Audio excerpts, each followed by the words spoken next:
Ah, et la Suunto 5.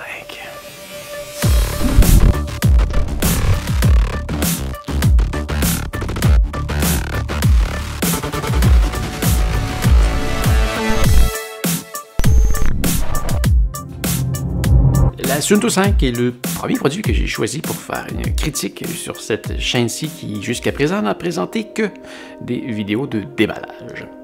Mais je m'y lance et, dans le fond, de la façon que je vais le présenter, c'est que j'ai tout simplement pris, au cours des environ 7 jours que je l'ai utilisé, plusieurs notes sur les points que j'ai vraiment aimés et les points que j'ai moins aimés.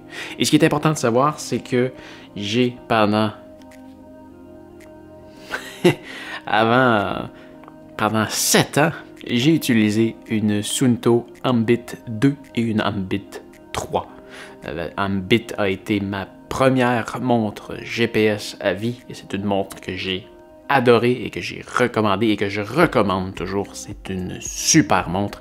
Alors oui, certains points de ma critique vont aller en comparaison avec la Ambit 3 et la raison pour laquelle je suis capable de faire une critique aussi rapidement sur la Suunto 5, c'est parce que je suis déjà très habitué à l'interface de Suunto, au monde de Suunto, et je sais très bien comment ça fonctionne. Alors, j'ai quand même pu faire des points comparatifs vraiment très rapides à la Suunto 5. Alors, le premier point que j'ai pris en note est au niveau de sa taille, parce que c'est certain que si on la compare avec la Ambit, non seulement on peut voir qu'elle est plus mince, ce qui peut être quand même un avantage agréable lorsqu'on fait du sport, d'avoir une montre qui est plutôt mince, plutôt que quand même plutôt épaisse.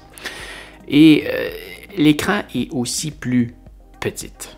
Par contre, là où je trouve que ça fâche, c'est que les données sont écrites vraiment de façon très petite. Je veux dire, si tu l'utilises comme montre standard pour regarder l'heure, je vois très bien qu'il est 9h58, mais tu vois que c'est écrit...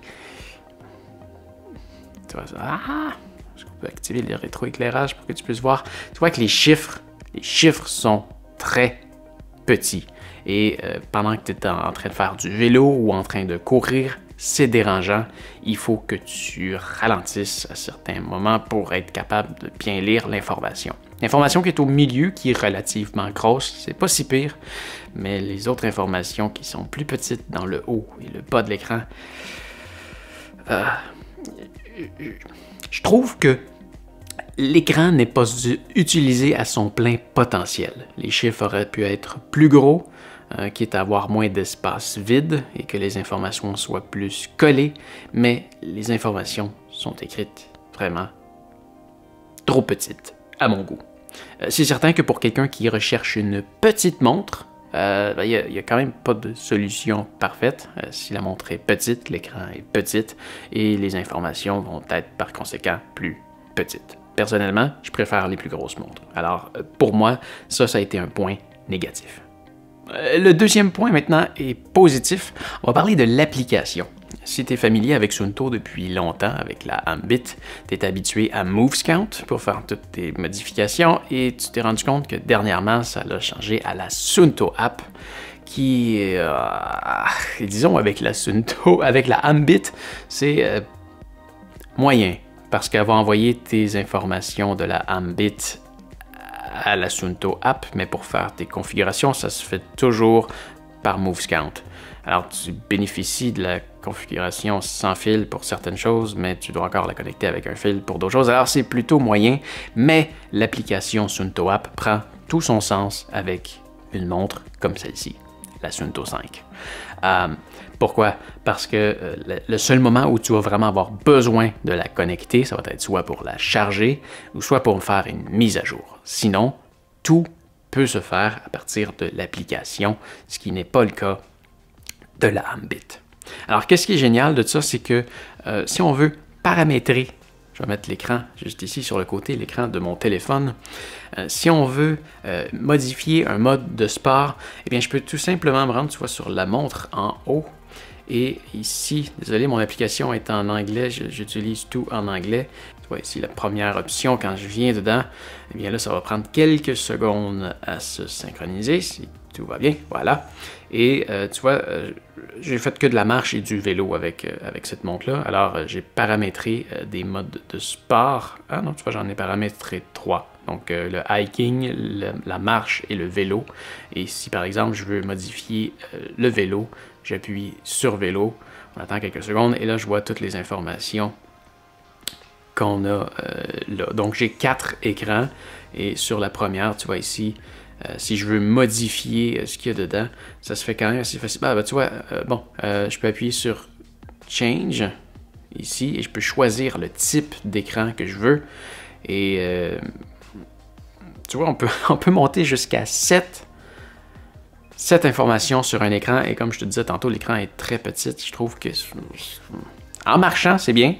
Tu es capable de lire, mais en faisant du vélo, oublie ça. Tu veux des fenêtres avec le moins d'informations possible pour qu'elles soient le plus grosses possible. Donc, une fois que tu as fait ton choix de type d'écran, et bien ensuite, en dessous de ça, tu peux choisir ce que tu veux. Et c'est tout classé par type, donc par cadence, par distance. Donc, dans distance, on va retrouver la distance de l'activité actuelle, la distance des intervalles, la distance totale, la distance du tour, la distance nautique, je sais pas c'est quoi.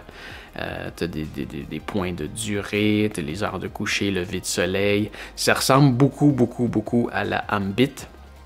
Tu as vraiment beaucoup d'informations que tu peux aller ajouter dans la montre et ça se synchronise plutôt facilement. Une fois que tu as terminé, tu gères tu peux mettre jusqu'à 3 écrans plus la carte. Et une fois que tu as terminé, tu appuies sur Save en haut à droite et c'est rendu dans ta montre, ou si ça ne l'est pas, ça va l'être dans quelques secondes.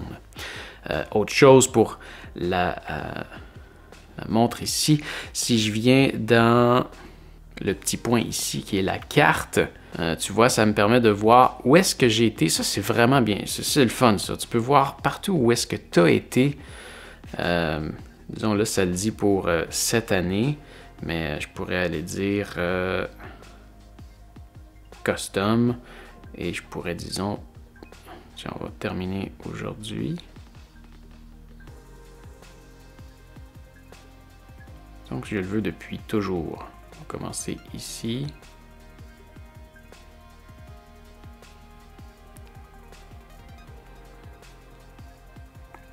À là, et qu'on lui donne un petit instant, ça va me donner tous les endroits où est-ce que j'ai été depuis 2013. Ça, je trouve ça vraiment sympathique qu'on puisse le voir sur une carte comme ça.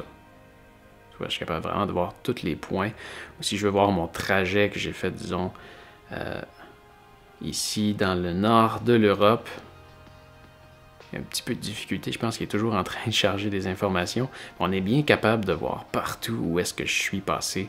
Et ça, je trouve ça vraiment très le fun. Et on est capable de le voir partout autour du monde.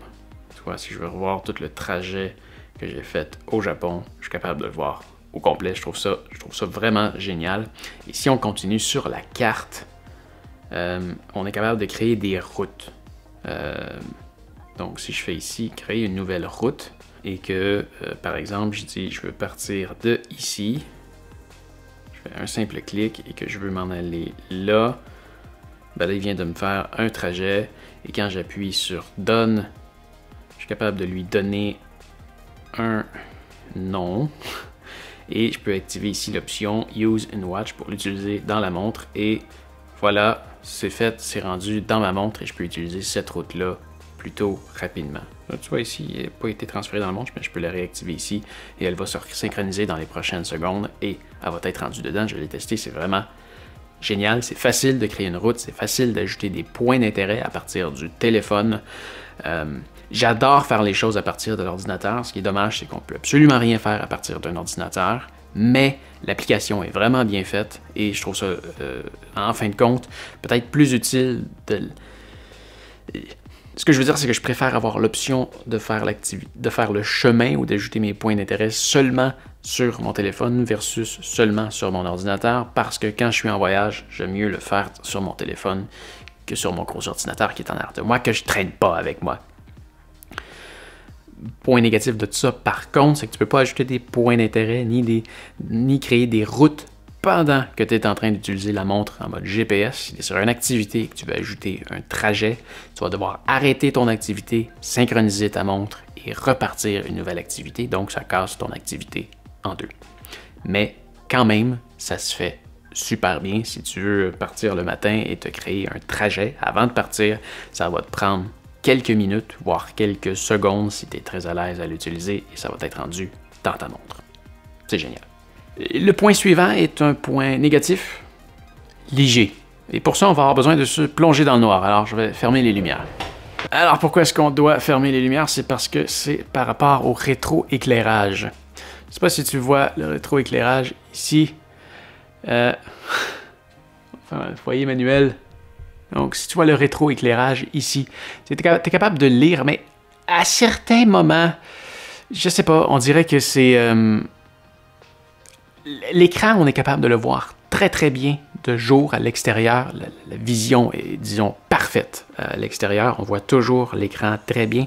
Par contre, lorsque tu es à l'intérieur, je trouve que l'écran est très très très difficile à lire. En ce moment, c'est vrai que ça paraît pas à l'écran.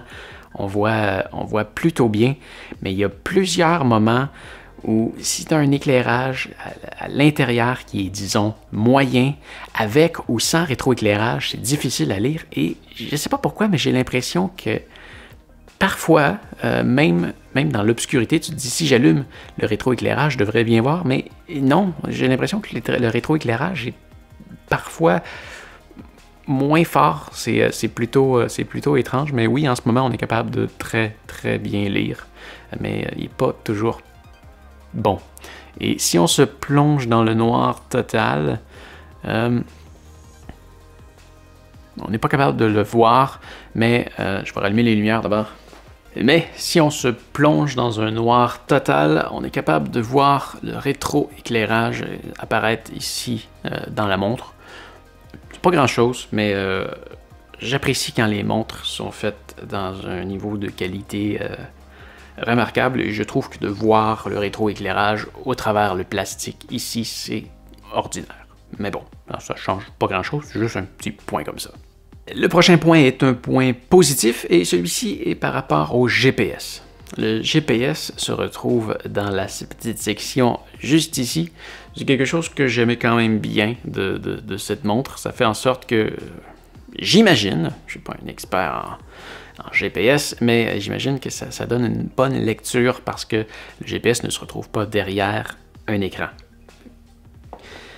Et la qualité de précision du GPS est excellente. J'ai comparé mes trajets sur les routes où est-ce que je me retrouvais et c'est plutôt assez précis. Si je repasse 2 fois exactement au même endroit, je repasse pas mal, à peu près exactement au même endroit. Donc le GPS est bien précis. Il va retrouver notre position assez rapidement aussi dès le début de l'activité. Le GPS est excellent. Ce qui est quand même un gros point positif parce qu'on parle d'une montre GPS. C'est donc un des points les plus importants.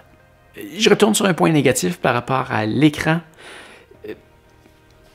Étant habitué à la MB3, on est capable de lire comme il faut dans à peu près toutes les angles. Peu importe comment je la regarde, je vois toujours bien l'heure. C'est certain que vis-à-vis, je la vois mieux, mais je suis capable de lire encore qu'il est 10h14 dans cet angle-là, jusque dans cet angle-là. Ça commence à disparaître si je m'en viens comme ça, mais je suis capable de la lire bien. Tandis qu'avec elle, il faut être dans un angle vraiment droit avec la montre. Dépendamment de l'éclairage. C'est vraiment spécial, mais j'ai trouvé qu'en général, la montre, c'est pas seulement par rapport à sa taille, mais l'écran de la montre est plus dur à lire que l'Ambit. Je vais revenir sur un point positif du rétroéclairage. J'ai aimé ça parce qu'il y a une possibilité de garder le rétroéclairage activé au début de l'activité. Donc, quand tu commences ton activité, disons que tu pars faire un tour de vélo de nuit, ou tu t'en vas marcher de nuit, tu vas faire une activité de nuit, surtout en vélo. C'est très pratique en vélo parce que, avec ma Ambit, quand je sortais faire un tour à vélo, j'étais jamais capable de lire mon écran, ce que je faisais, c'est qu'à chaque fois que je passais je me préparais, quand il y avait un lampadaire qui s'en venait, je me préparais à regarder l'heure. Sinon, je devais retirer une main de mon guidon pour aller activer le rétroéclairage, reposer ma main et puis lever ma montre pour regarder les informations que je voulais voir. Pas super. Avec elle, de nuit, finalement, j'ai été capable de faire des meilleures lectures parce que, avant de partir, je pouvais activer le rétroéclairage en permanence pour que je sois capable de le lire tout le temps, à chaque fois que je le regarde. Par contre, maintenant que j'ai utilisé la Garmin Tactix, qui est en train de se recharger là-bas, il y a une fonction qui est quand même mieux faite sur la Tactix qui fait en sorte que si le soleil est couché et que je lève le bras pour regarder l'heure, ou une information, le rétroéclairage s'active automatiquement pendant quelques secondes, ce qui est nettement meilleur sur la durée de la pile que de garder l'écran allumé en continu.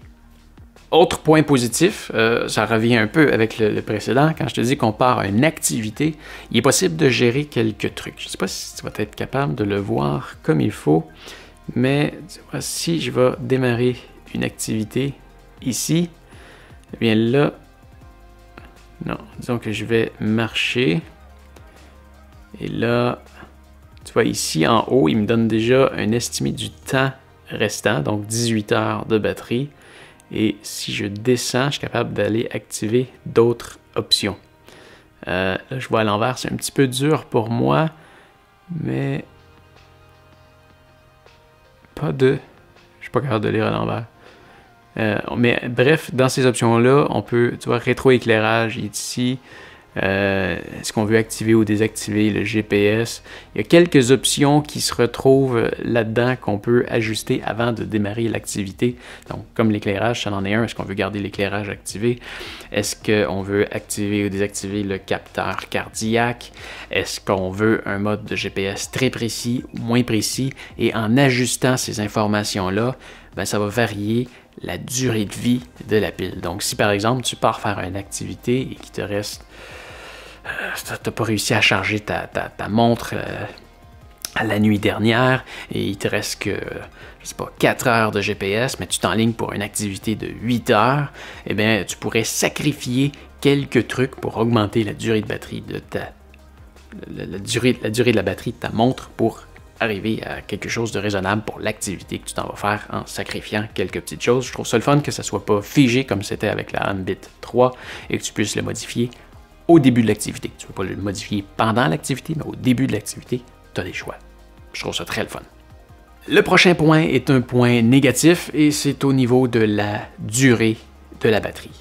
La batterie, je crois que ma montre est défectueuse et c'est la raison pour laquelle je vais la retourner, mais la batterie se vide à une vitesse hallucinante.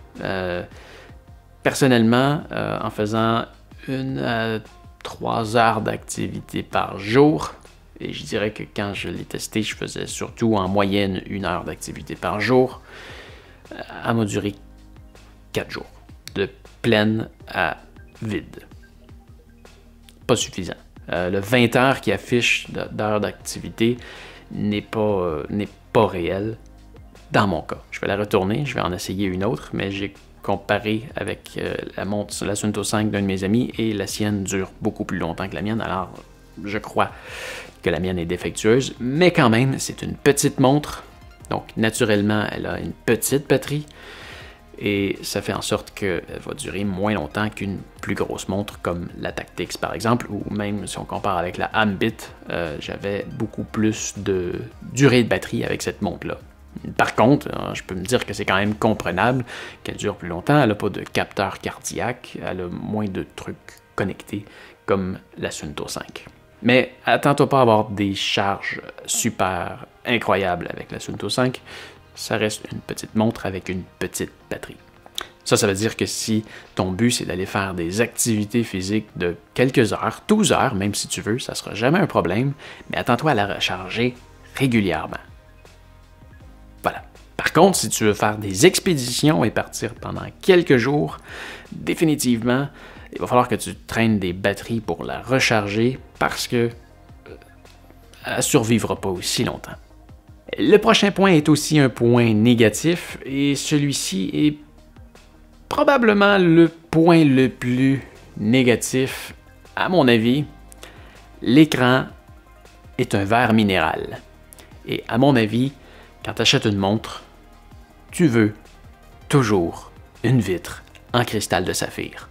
La raison simple pour ça, c'est que elle va se graffiner. Si tu as une vitre en cristal de saphir, tu vois, ma Ambit 3 que j'ai acheté à peu près en 2016 n'a aucune graphine. Le contour est graffiné. Le contour est graffiné parce qu'elle a vécu plusieurs choses, mais l'écran est totalement parfait. Il n'y a aucune graphine et je lui ai pourtant donné plusieurs raisons d'être graffiné, dont la fois où j'ai trébuché en vélo et que je me suis accoté sur ma montre accidentellement sur quelques mètres sur une rampe de métal. Aucune graphine. Du cristal de saphir, c'est ingraffinable. Et elle, ben, tu vas finir par l'accrocher sur un cadre de porte, ou tu vas finir par l'accrocher sur le coin d'un meuble, ou sur une roche, ou sur un arbre, ou sur quelque chose. Et tu vas avoir une belle grosse scratch dans ton écran. Et c'est très frustrant parce que tu vas être pogné avec ta scratch. C'est certain que tu peux acheter quelque chose pour la protéger, mais j'ai jamais aimé protéger un écran. J'ai toujours préféré, parce que quand tu ajoutes quelque chose pour protéger un écran, ça va soit te rajouter des reflets. Dans ce cas-ci, c'est pas un écran tactile, mais ça rajoute quelque chose. C'est moins agréable à regarder. J'aime mieux payer pour avoir une vitre de qualité qui ne se scratchera pas plutôt que de coller quelque chose dedans pour éviter qu'elle se scratche. Un écran en cristal de saphir, du moins, je comprends parce que ça coûte cher ajouter une vitre en cristal de saphir, mais j'aurais aimé avoir l'option d'avoir une vitre en cristal de saphir. Le prochain point est un point positif, et c'est le prix. Mais quand même, au prix où on la paye, ben oui, c'est normal qu'elle n'ait pas d'écran en cristal de saphir, mais j'aurais aimé savoir l'option. Le prix est, disons, peu dispendieux, mais le prix varie beaucoup. Je peux même pas te dire combien elle coûte en ce moment. En ce moment, sur le site web de Suunto, elle est affichée à 350 $. Elle tombe régulièrement en rabais. Sur le site de Amazon, les prix varient en flèche. Celle-ci, je l'ai retrouvée, quand je l'ai achetée, je l'ai payée 234 $ canadiens. Une semaine plus tard, elle était retournée à 360 $ et la semaine d'après, elle était retournée à 206 $. Les prix varient vraiment beaucoup. Si tu veux l'acheter en ce moment, tu peux utiliser un de mes liens dans la description. Tu vas avoir le choix entre plusieurs magasins, mais fais attention, mets peut-être mon lien en favori et va voir régulièrement. Les prix varient beaucoup. Donc, c'est une montre qui est pas chère, mais les prix, c'est quand même quelque chose d'un peu frustrant. Je serais fâché d'acheter cette montre-là à 350 $ et la voir la semaine suivante à 250 ou même à 200 $, comme je l'ai vu.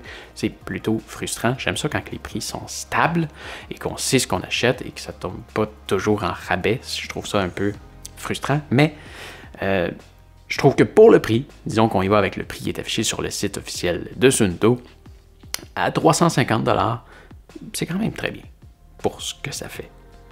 Le point suivant est aussi un point positif et c'est le tracking de un peu tout toute la journée. Donc ça va compter tes pas, ça va compter tes pulsations cardiaques, ça va calculer la qualité de ton sommeil, ça va calculer un paquet de trucs, ça va calculer les calories que tu brûles dans ta journée, ça va calculer vraiment plein de choses. Alors ça donne une raison, ce que je faisais pas avec la Ambit 3, ça donne une raison de la garder à ton poignet toute la journée.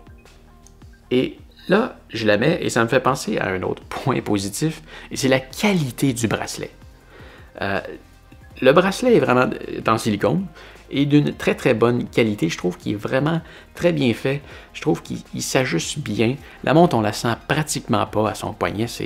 J'ai l'impression d'avoir rien. C'est certain que je suis habitué avec des grosses montres à mon poignet. Alors là, j'ai vraiment l'impression d'avoir rien. J'oublie qu'elle est à mon poignet. Et les petites bandes qui ont fait Ici, si tu vois, ça l'agrippe super bien avec la bande ici qui va le retenir. Je trouve que c'est vraiment très bien fait. C'est un très bon bracelet. Par contre, point négatif, je ne sais pas si c'est une erreur, mais j'ai fouillé sur le site web de Suunto et actuellement, depuis un mois, il n'y a pas possibilité de racheter un bracelet pour le remplacer. C'est certain que tu vas trouver en fouillant sur le web des bracelets de remplacement, mais sur le site web de Suunto, officiellement, il n'y a pas de bracelet de remplacement. Du moins, en ce moment, c'est peut-être une erreur, je ne sais pas, mais c'est quand même plutôt étrange et un peu inquiétant parce que si je regarde ma Ambit, à un certain point, j'ai dû remplacer le bracelet parce qu'il s'était usé. Après plusieurs années, après un temps tout à fait raisonnable. Mais j'étais content de pouvoir acheter un bracelet plutôt que de changer ma montre au complet. Pourtant, elle se change, là. Il y a des vis ici là, qu'on peut dévisser et ça serait possible. Mais bon, le prochain point est un point négatif. Plutôt, je parlais du tracking de sommeil. Je trouve ça le fun. Ça te permet de voir à quel moment de la nuit tu as un sommeil profond, moins profond, quelle a été la qualité de ton sommeil. Cependant, l'arrière, le capteur de pulsation cardiaque, est une véritable lampe de poche. Ça éclaire, là, mais c'est incroyable comment ça éclaire. Ça fait une grosse lumière. Et même si tu l'as à ton poignet, ça va éclairer autour. En ce moment, ça paraît pas parce qu'il fait clair. Mais si tu la portes à ton poignet la nuit, dans un noir absolu, ça va non seulement éclairer ta pièce, mais si tu l'as proche de ton visage, ça va peut-être même te réveiller. J'ai remarqué que la Suunto 5 ne fait pas le monitoring de tes pulsations cardiaques 24 heures sur 24. Il va le faire à peu près aux 20 à 30 minutes. Ou si jamais il remarque que tu te mets à bouger, ça se peut qu'il allume pour regarder tes pulsations cardiaques, pour voir qu'est-ce qui se passe. Mais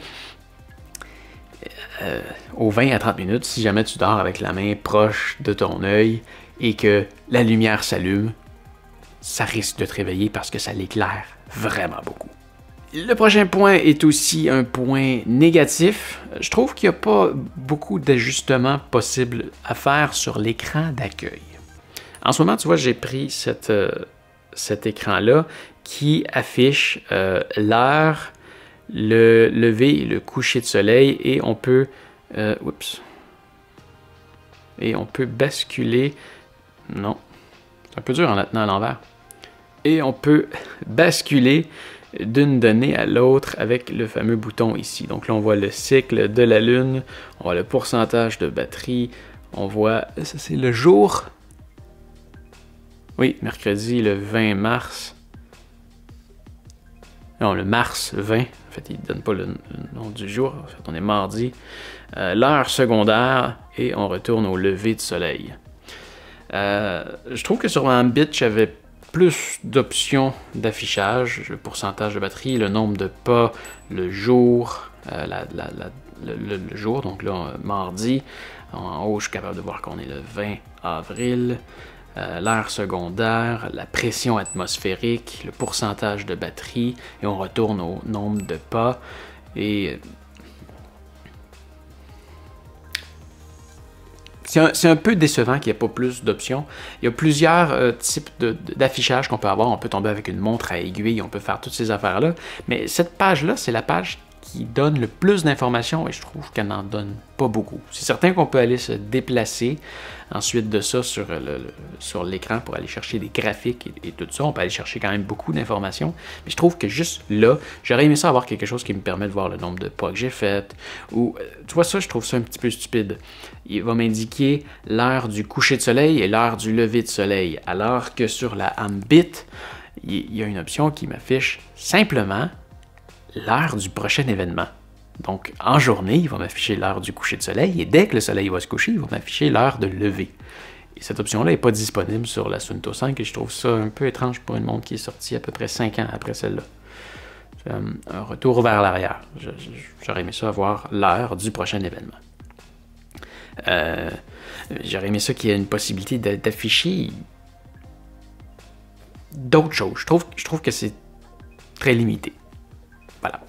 Le prochain point est un point positif, et c'est par rapport au cadran de tes pulsations cardiaques. Donc, c'est un cadran de zone, ce que j'avais pas avant sur la Ambit.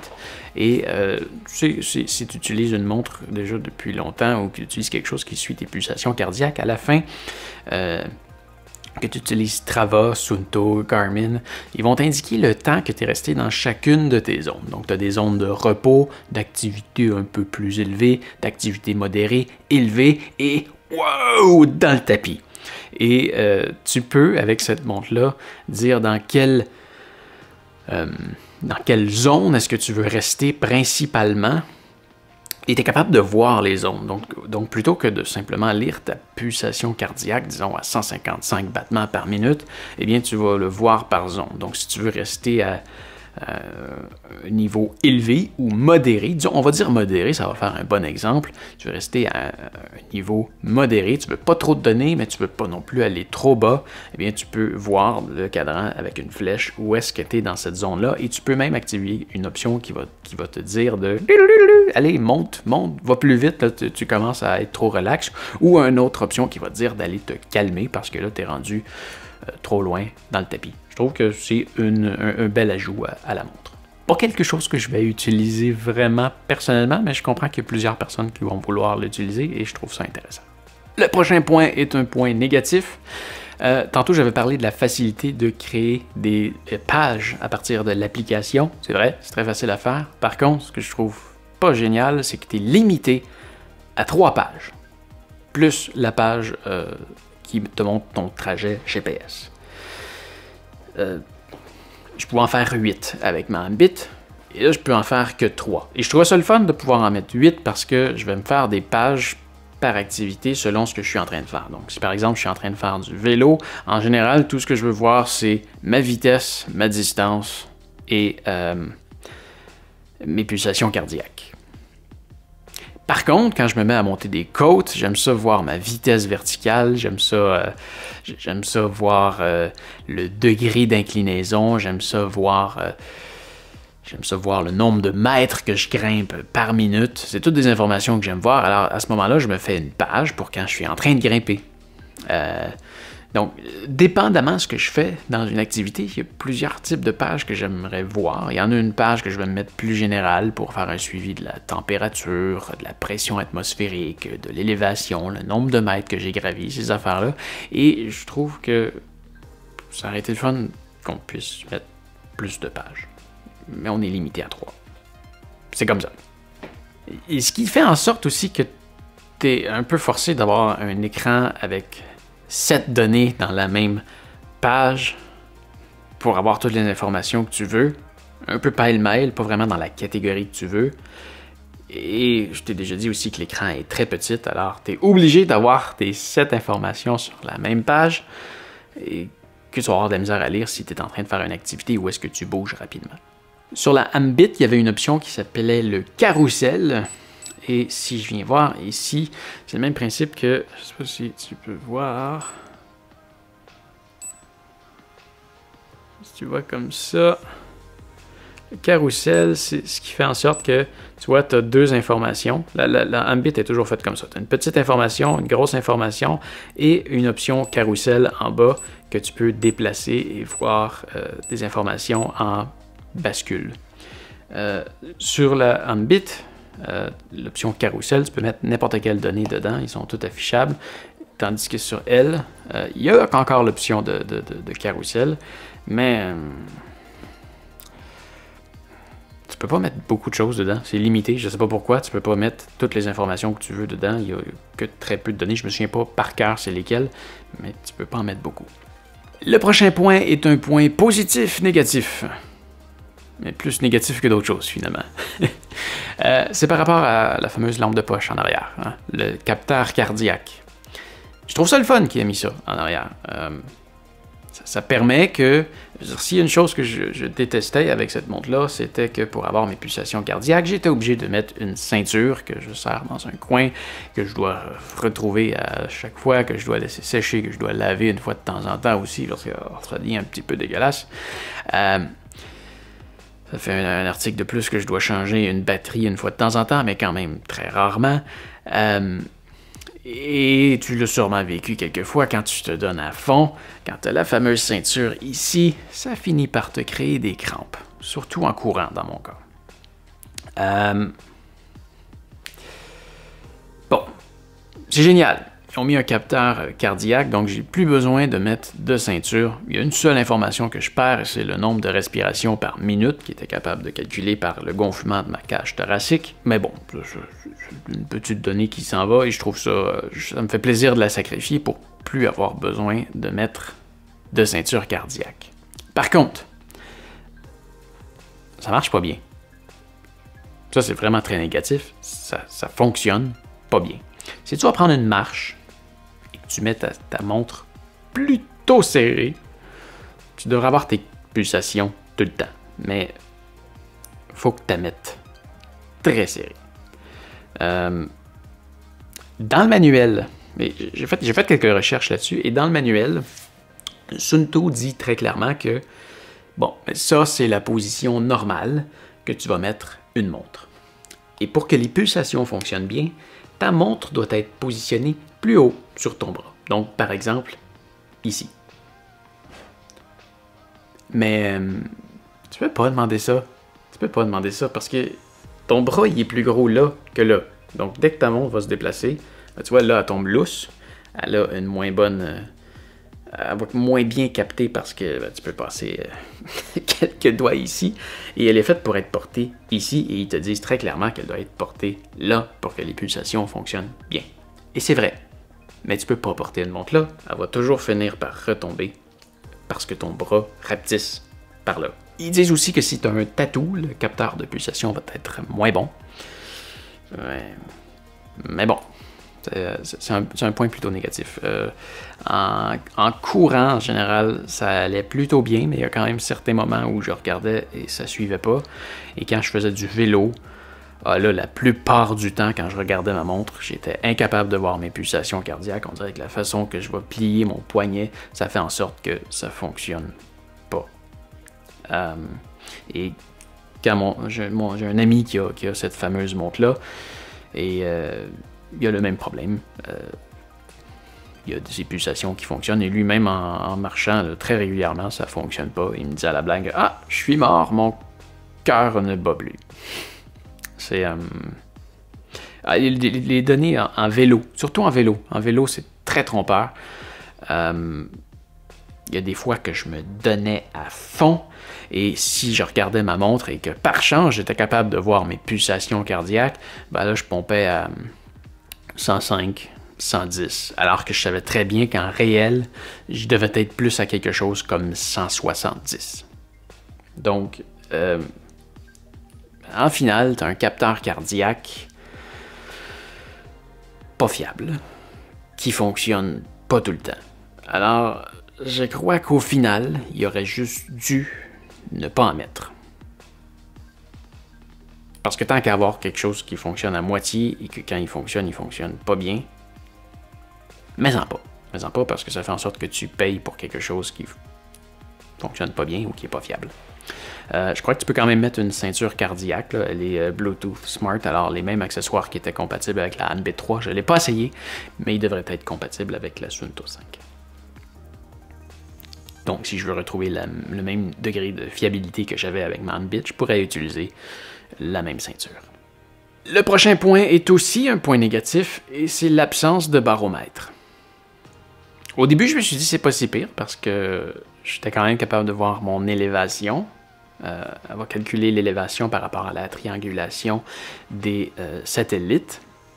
Par contre, je me suis rendu compte avec le temps que finalement, les données sont très peu précises. Si tu veux juste faire de la marche, si l'élévation pour toi, tu t'en fous, c'est pas un problème.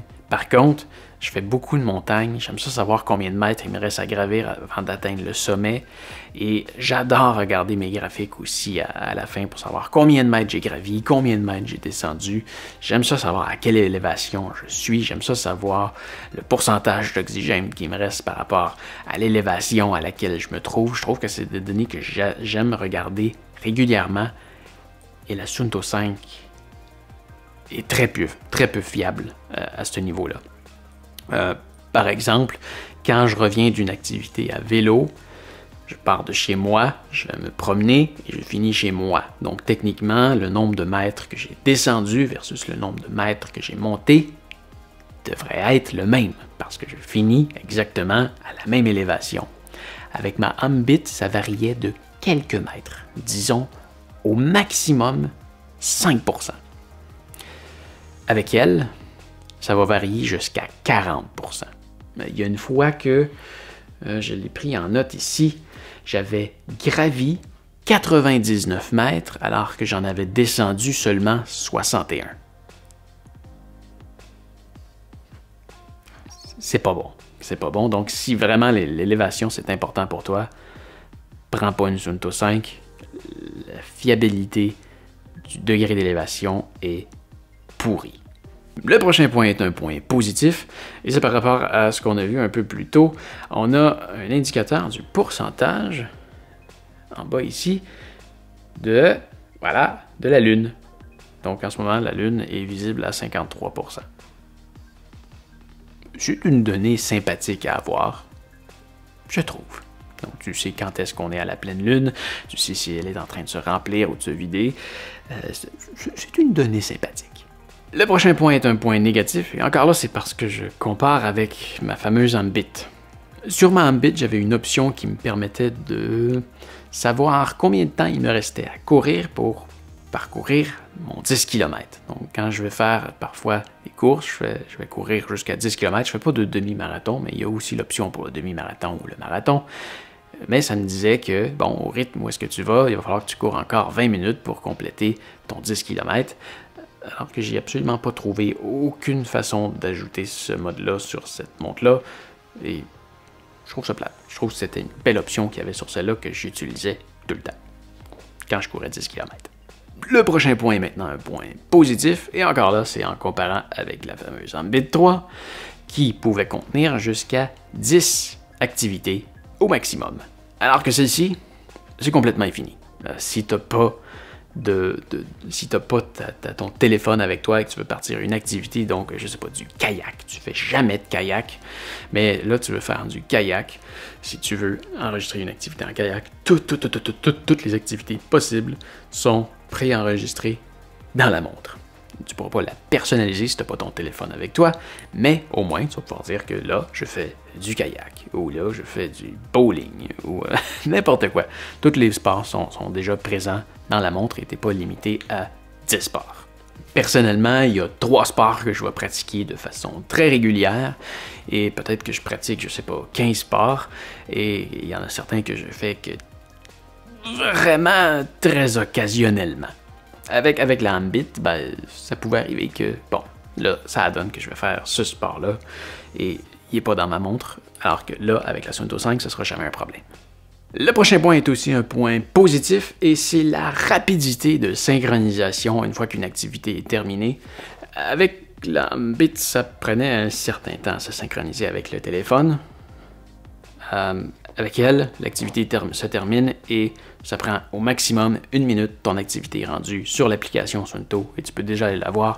Et j'ai synchronisé Suunto avec Strava. Donc là, ça prend à peu près 2 minutes avant une fois que l'activité est terminée pour que mon activité soit rendue sur Strava. Je trouve ça absolument génial. Je reviens une fois de plus sur le fameux capteur cardiaque pour parler d'un point. Il y a le fameux tracking de sommeil. Ça a étonnamment bien fonctionné quelques nuits, mais il y en a d'autres que c'est complètement pourri. Je veux dire, si tu veux faire un suivi de ton sommeil, parfois ça va être excellent, d'autres fois ça va être médiocre. Je prends par exemple, je dirais que mes 3 premières nuits, je trouvais que c'était vraiment merveilleux. Je regardais l'heure à laquelle je me couchais et l'heure à laquelle je me levais, c'était parfait.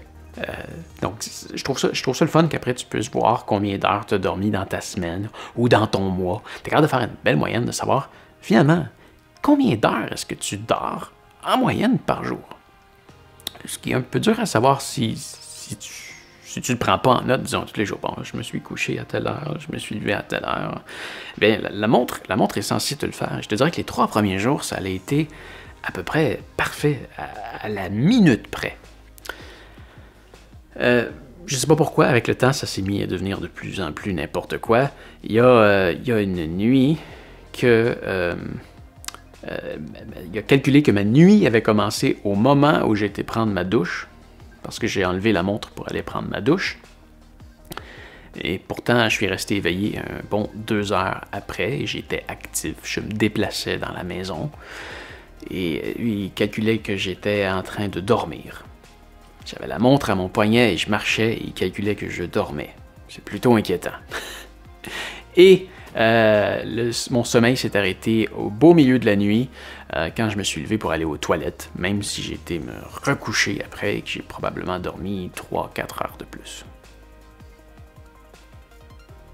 Et ça fait ça plus d'une fois. Disons que ça, c'était le pire cas, mais ça l'a fait ça plusieurs fois. Alors, oui, c'est le fun que ça soit capable de faire un tracking de sommeil, mais si tu l'achètes pour ça, oublie ça. Achète pas ça pour ça. C'est un gadget. Ça fonctionne pas bien. Autre point que je peux maintenant juger comme étant négatif parce que j'utilise maintenant une Garmin Tactix. J'étais habitué. J'ai été habitué avec la Suunto Ambit. C'est la même chose, les boutons sont au même endroit. C'est un point. Ce qui est positif par contre, c'est qu'elle a encore ces 5 boutons et qu'on peut tout faire avec des boutons plutôt qu'avec un écran tactile que je crois que je détesterais. J'adore ça, le fait que je puisse utiliser des boutons. Mais ce que le monde de Garmin m'a permis de découvrir, c'est que c'est préférable d'avoir ce fameux bouton-là de l'autre côté et que la navigation, lorsque tu as la montre au pouce, lorsque tu as la montre au poignet, se fasse majoritairement avec les boutons de gauche avec ton pouce plutôt qu'avec ton index que tu peux atteindre comme il faut ici, ici. Mais quand tu finis par utiliser le côté de ton doigt qui est pas génial pour faire vraiment des pressions, mais tu finis par utiliser le côté de ton index pour faire pression, alors que la majorité des boutons que tu vas utiliser, ce que je veux dire, c'est que ça va être ceux de droite parce que les 3 boutons principaux sont là. Ici, c'est seulement pour retourner et lui, c'est pour allumer la lumière. Donc, les 2 boutons que tu peux accéder le plus facilement avec ton pouce, c'est ceux que tu vas utiliser le moins souvent et ceux que tu vas utiliser le plus souvent vont être ici à droite. Par contre, peut-être que si tu es gaucher, là ça peut être génial. Oui, si tu es gaucher, tu vas utiliser ton pouce. Alors, c'est une très bonne montre de gaucher. Je pensais pas, j'y avais pas pensé, mais oui, c'est une très bonne montre de gaucher. Par contre, pour tous les droitiers de ce monde, ben, c'est pas infernal. C'est pas infernal. C'est juste que je trouve que c'est plus logique d'avoir les boutons de l'autre côté et d'utiliser son pouce plus régulièrement que son index. Voilà. Et le dernier point que j'ai pris en note, je suis encore en retour sur l'application de Suunto. Elle est quand même vraiment très sympathique. Il y a un journal de bord qui te permet de voir un peu tout. La montre va te faire des suggestions aussi par rapport à ton degré d'entraînement. Tu peux lui dire si tu veux améliorer tes performances physiques ou si tu veux les garder ou si tu veux devenir un athlète. Ben là, elle va te proposer des activités à faire dans la journée. Je trouve que c'est un bel outil d'accompagnement pour te motiver à bouger. L'application est quand même très bien faite et sympathique à visualiser.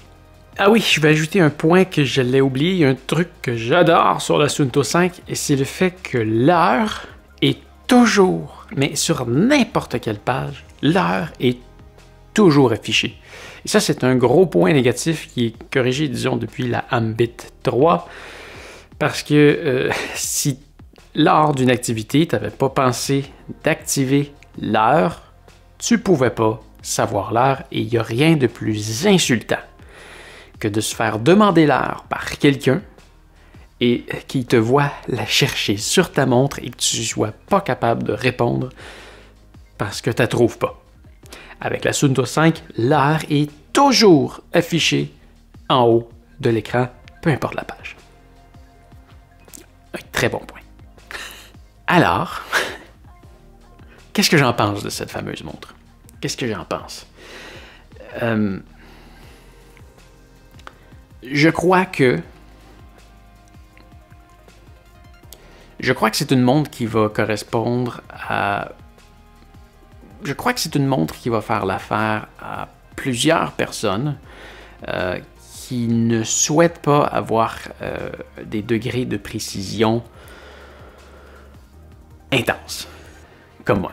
C'est définitivement pas une montre comme moi. Personnellement, je préfère encore ma Ambit 3 Peak. Si j'avais le choix de garder une des deux pour tout le temps, ça serait ma Ambit 3 Peak, malgré les petites améliorations que celle-ci donne au niveau de la connectivité. C'est une montre qui fait beaucoup plus 2021 que la Ambit 3, juste par rapport à ses niveaux de connexion, mais quand même, juste pour ses niveaux de précision, je garderais ma Ambit 3.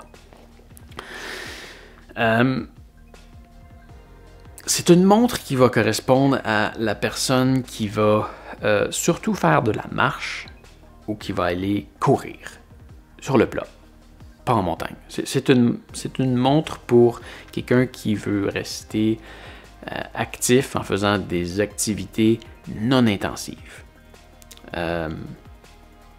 Ça va être c'est un excellent outil de navigation. Si tu veux savoir où est-ce que c'était sur la carte, pour le prix que c'est excellent. Ce que j'aime le moins, c'est que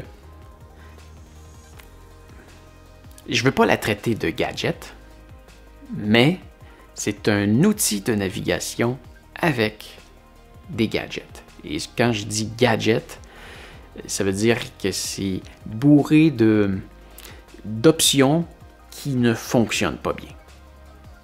Donc, si ces options fonctionnaient bien, je les appellerais des outils, mais là, c'est des gadgets parce que ça ne fonctionne pas bien. Je pense d'ailleurs au capteur cardiaque, c'est un gadget, ça ne fonctionne pas bien.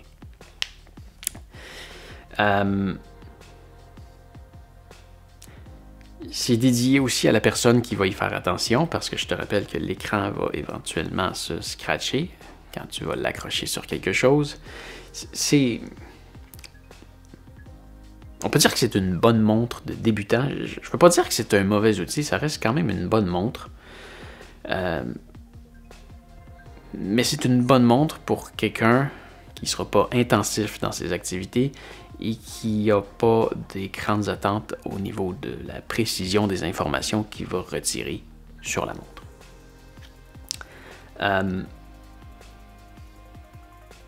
Je suis quelqu'un qui donne des notes très sévères au produit. Souvent, je vais voir en un produit quelque chose qui est très mauvais ou excellent. Dans de très rares cas, je vais être capable de placer le produit au milieu. Et ça va être le cas pour celle-ci. Je vais lui donner un 5 sur 10. Si tu veux faire que de la marche ou de la course, je serais prêt à lui donner un 7 sur 10 pour le prix. Pour le prix, c'est vraiment très bien ce que ça fait. Et je crois que je disais 350$, tantôt c'est à peu près 350$. Si tu as 350$ à mettre dans une montre, et pas plus, je pense que tu es mieux de la mettre dans cette montre-là, parce qu'elle va te donner beaucoup de choses pour le montant que tu es prêt à mettre. Par contre, si tu recherches une montre très précise, de très grande qualité, et qui va te donner vraiment... Si tu cherches une montre parfaite, la montre parfaite que je peux te recommander aujourd'hui, c'est la fameuse Garmin Tactix. C'est vraiment pas la même catégorie de prix, mais ça fait tout et ça le fait bien. Ça, c'est un outil, c'est une montre connectée. Tous les avantages que la Suunto 5 va te donner, la Garmin Tactix va te les donner, mais elle va les faire bien et elle va même en faire beaucoup plus. Elle est un véritable outil de navigation, de monitoring, de tout ce que tu veux. Ça fait des trucs de fou. Elle est à peu près 6 fois plus cher, mais si tu es capable de mettre le budget là-dedans, si tu es sérieux, si tu recherches quelque chose de sérieux pour naviguer, pour suivre tes activités, si tu es capable de mettre le budget là-dedans, fais-le. Si tu cherches quelque chose pour t'accompagner si tu veux faire des petites marches, si tu veux suivre un petit peu tes activités et que l'activité physique n'est pas quelque chose de super important dans ta vie, c'est parfait. À part que l'écran va se scratcher. C'est quand même dommage de payer 350 $ pour un truc que tu sais qui va s'endommager, qui va te donner de la difficulté à lire les données qui sont derrière l'écran parce que le vitre n'est pas en cristal de saphir et tu ne peux pas l'avoir en cristal de saphir. Mais voilà. À mon opinion personnelle, pour mes utilisations à moi, c'est un 5 sur 10. Voilà. Donc, si jamais tu souhaites te commander la montre, tu peux passer avec les liens dans la description. Ça va te permettre d'aller magasiner parmi plusieurs magasins. Tu peux suivre les prix dans différents magasins et essayer de trouver le prix qui correspond le mieux. Toujours en utilisant le lien dans ma description. Et sache que je vais... celle-là, je la retourne parce que la batterie est défectueuse, mais je vais en commander une autre parce que je veux faire plusieurs vidéos de tutoriels que tu vas pouvoir retrouver sur ma chaîne How To, juste ici. C'est à venir, ça va venir dans les semaines ou les mois qui suivent. Je vais faire plusieurs vidéos tutoriels. Tu devrais... Parce qu'il y a quand même beaucoup de choses qui est possible de faire avec la montre. C'est quand même quelque chose de très bien. C'est juste que je suis plus capable de lui donner une très bonne note parce que je sais qu'il se fait mieux. Personnellement, si tu veux une Ambit 3, je vais aussi te laisser les liens vers la Ambit 3 et la Tactix dans la description si tu veux les magasiner. Personnellement, j'irai encore toujours avec une Ambit 3 parce qu'elle donne des informations plus précises. Malheureusement, le modèle Peak ne se fait plus, donc tu ne peux plus avoir l'écran en cristal de saphir sur une Ambit, mais ça reste un outil de navigation beaucoup plus précis que la Suunto 5. Et ces temps-ci, je crois que c'est à peu près le même prix. Alors voilà, ça fait le tour pour la fameuse Suunto 5. J'espère que tu as apprécié et on se revoit très bientôt. Tu peux me suivre sur plusieurs de mes chaînes. Il y a Pascal Marquis Aventurier, il y a le studio de Pascal, il y a How To. Je te laisse les liens dans la description et on se revoit bientôt encore. Fais attention à toi. Salut!